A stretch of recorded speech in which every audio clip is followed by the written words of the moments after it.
We are back in San Antonio, Texas for the Cool Down Show brought to you by Arasti. I am Chase Ingram. We'll bring in Brooke Entz in just a little bit to field some of your questions from social media. But Dave, I'd like to start with you. When you're meticulously planning these events, the Opens, regionals, the games especially, when you see it on paper and then you see it out here with some of these athletes, does it meet expectations? Most of the time. This time, yeah, this met expectations. I thought actually the best times would be in the 16s. That still might happen. There still might be some other guys pushing it to the 16s. His time was very close to that. He thinks that it can be pushed into the 16s. So it fell right where I was hoping it would. But, you know, when it first starts, nobody at this level tests these workouts. So I'm keeping my fingers crossed that I'm just hoping I didn't overprogram it. But, you know, a lot of experience doing this, a lot of looking into it, studying it, making sure it's going to be the right combination, the right reps, the right everything, the right time, and it worked. Matt, you said you were something specific to this. Maybe you could have gone faster. Where do you think you could have made up time or pushed a little bit in that event? Yeah, I was talking about this earlier. You know, I definitely think we will see guys close if not sub 16-minute. But you know, we're kind of attacking this with the same amount of notice that everyone else had. So it's kind of tougher. You don't have time to like sit back, strategize, you know, break it up and all that stuff. So I mean, we just give it the best shot we can. But I think, you know, just pacing it right from the start, you know, the 95 feels easy, but you know, they kind of get your heart going. So yeah, just break it up from the start, pace it, and like I was sitting down a lot in between sets, you know, that adds up, you know, it probably added a couple minutes of me resting. So, you know, take smaller sets and cut out that rest time, and I think you'll see some people going pretty fast. Now, Scott, you were in the first open announcement ever when we started this show, and it's come a long way since then. I got the chance to see you compete then. How much has it evolved since that time?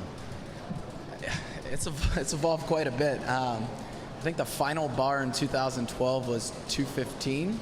So, I mean, you look at 215 to 265, and you just, you know, that was a really heavy weight. That was a really heavy weight for me. Let me get the mic up here a little closer. Thanks, Matt. But yeah, it's changed. The athletes are evolving as the sport is. Cole, I really don't know what else to ask of you, but when you talk about the stage here at the Open, you talk about the stage, say, at the regionals, when you went from 9th to a qualifying spot. When you talk about winning an event at the CrossFit Games, how does it feel being a CrossFit athlete, a CrossFit fan, and a genuine love of this community? We can see it every time you compete. What's it like being here in this intimate setting? This intimate setting was so cool. Like, I just got to give it up for you guys one more time. That was epic. It was just sweet. Yeah, give yourself a hand. Heck yeah. Heck yeah. That was the loudest crowd. That was the loudest crowd I've ever heard at any open announcement. I think, yeah, I don't even think we got to hear that because you guys were so loud, but Dave, you got to say that again. That was the loudest I've ever heard any announcement, open announcement. The crowd was incredible. And away!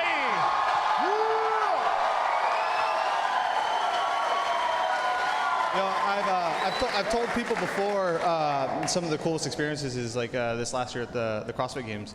I was struggling with the squat clean ladder, and I had a buzzer beater, and the whole stadium erupted. It felt like that tonight, and it was really, really cool, and I wish that people could experience that because it's a really cool feeling. Pat yourself on the back, San Antonio. How about give Cole a pat on the back? That was amazing. Yeah, Pat Cole on the back. That was amazing. Hey, so that's my questions, but we've been asking you guys on social media. We want to reach out to the fans out there across the world. Brooke Entz, tell us what we got coming at these guys. Yeah, first of all, you guys crushed it tonight, and I absolutely loved being here and getting to hang out with everyone and watch you move a barbell, finally. Kate Kordusky wants to know, how the hell are you remembering all this right off the bat? For me, it was pretty simple when you saw it written down on a piece of paper. You know, Castro's chalk drawing was pretty confusing, but yeah, it made perfect sense to me. Yeah, once you see it on paper, you know, there's a pattern to it. It's you kind of see the pattern and you just kind of work through it. I wrote mine on the floor, back by the pull-up bar. Don't let Matt lie, he did the same. That's classic move. I think everyone here has probably written the rep schemes down on the floor and chalk. I told Boz that he had to tell me the whole way through. I made Boz just tell me every single step of the way. We have Ben Garcia. This is for you, Cole. All eyes on Sager now. I can't imagine what's going through his mind. Cole, what was going through your mind during your final attempts? I really was just focusing on enjoying the experience and enjoying the crowd. I mean, really, you get into it and just really focusing on giving everything you have to that one moment. It was awesome. Matt, how's it Yeah, feel really, for really you awesome. when you're out there? Matt? What was Matt, your experience as well. Didn't want to embarrass myself. missed a 185 snatch, so that was kind of ooh.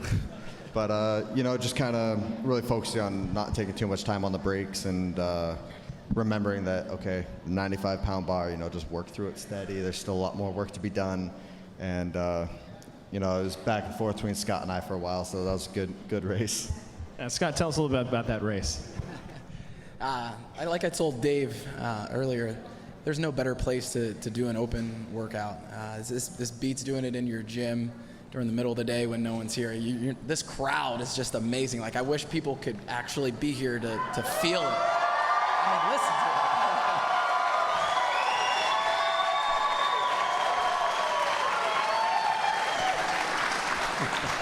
It definitely made the bars feel a little lighter than they would have in the gym. That's for sure.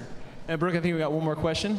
Yeah, we have one for Scott. They just wanted to know you have any tips for right off the bat. That's from our Facebook Live. Okay.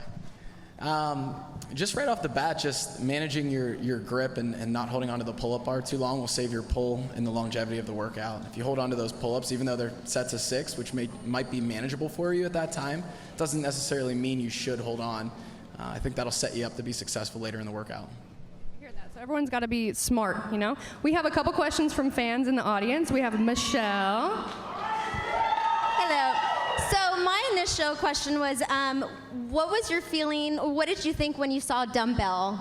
Did you think that was coming back, or and how excited were you to hear that it wasn't and it was an actual barbell? Cole, you can lead us off there. I knew Dave was going to throw that dumbbell out. One, because he's fished it out for a lighter dumbbell. So I was like, he's going to throw that thing away. So I was excited to see a barbell. I think the rest of the community was excited to see a barbell. It just kind of, it's fun.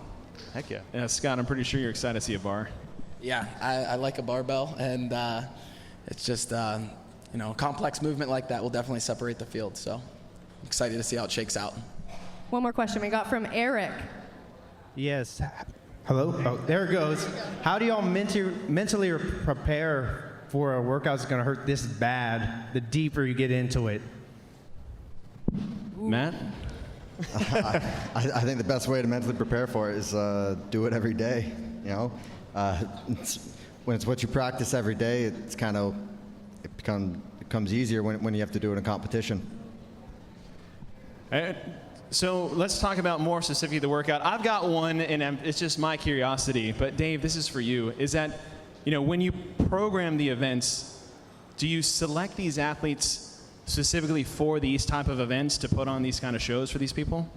So the workouts are created, and these events have nothing to do with that. Then you start planning these events, and we put these together. And normally we do not pair people up for specific events, and it's actually led to some classic mismatches in the past, but we won't talk about those. But I like to give the spots to the top performers. This time, once we started filling in names, I totally stacked this one. I wanted to have these guys here for this event because I knew they'd put on a show. Actually, I also invited, the original intent was to have Rich here. Rich, for whatever reason, couldn't make it out. He turned down the offer, which is not like him. He always says yes to everything. But he couldn't come out for this because that would have been an amazing show. This was an amazing show, but having Rich here would have been, a really good show. Maybe next year he'll come back. But so this show, we stacked it.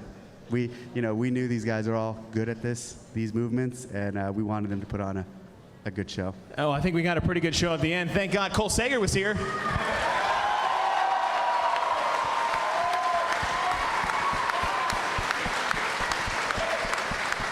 Hey guys, that's going to wrap up our cool down show, but we do have one more event waiting in the wings. Who wants to see Roe vs. Boz? Who wants to see Roe win one? You guys are Spurs fans, right? How about a little go, row, go? Go, row, go. That's our cool down show from San Antonio, Texas. We'll be live